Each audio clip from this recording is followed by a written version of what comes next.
Magandang araw po. Narito na po ang magiging lagay ng panahon ngayong araw ng Biyernes, August 9, 2024.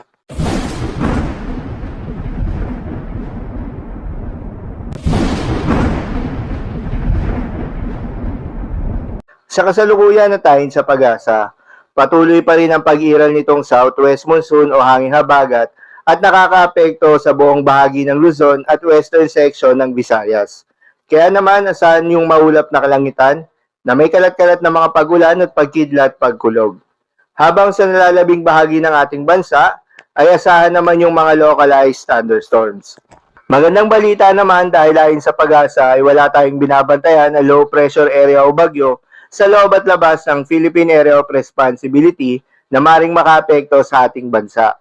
Para naman sa ating long-range forecast at ipinapakita ng forecast model na ating ginagamit, consistent pa rin naman na walang banta ng bagyo na tatawid sa ating kalupaan hanggang sa susunod na 3 araw.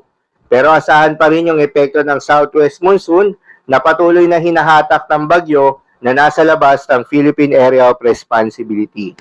Dahil pa rin sa epekto nitong southwest monsoon, asahan ngayong araw ng Biyernes sa Ilocos Region, Zambales at Bataan ang maulap na kalangitan na may kalat-kalat na mga pagulan at thunderstorms. Posible ang mga pagbaha o pagguho ng lupa dahil sa katamtaman hanggang sa kung minsan ay malakas na pagulan. Habang sa Metro Manila, nalalabing bahagi ng Luzon at Western Visayas ay asahan naman yung bahagyang maulap hanggang sa maulap na kalangitan na may kalat-kalat na mga pagulan o thunderstorms. Dulot pa rin yan ng southwest monsoon. Posible rin na mga pagbaha o pagguho ng lupa during severe thunderstorms. At sa nalalabing bahagi naman ng ating bansa, ay asahan rin yung bahagyang maulap hanggang sa maulap na kalangitan na may kalat-kalat na mga pagulan o thunderstorms. Dulot naman yan ng mga localized thunderstorms. Posible rin na mga pagbaha o pagguho ng lupa during severe thunderstorms. Madalas nabobuo ang mga thunderstorms na ito tuwing hapon o gabi na nagtatagal ng 1 hanggang 2 oras. Kaya naman mag-ingat sa posibleng mga pagbaha o pagguho ng lupa during severe thunderstorms.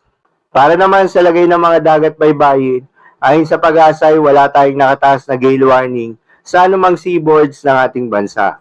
Kaya naman malayang makakapamalaot yung mga kababayan nating mangingisda at yung may mga maliliit na sasakyang bandagat. Dahil inaasahan yung banayad hanggang sa katamtaman ng mga pagalon. Ngunit iba yung pag-iingat pa rin, lalo na kung meron tayong offshore thunderstorms activity, asahan pa rin yung tsansa ng malalakas na hangin at kaakibat nito ang bahagyang pagtaas ng mga alon. So yun lamang po para sa lagay ng panahon ngayong araw ng Biyernes. Keep safe everyone.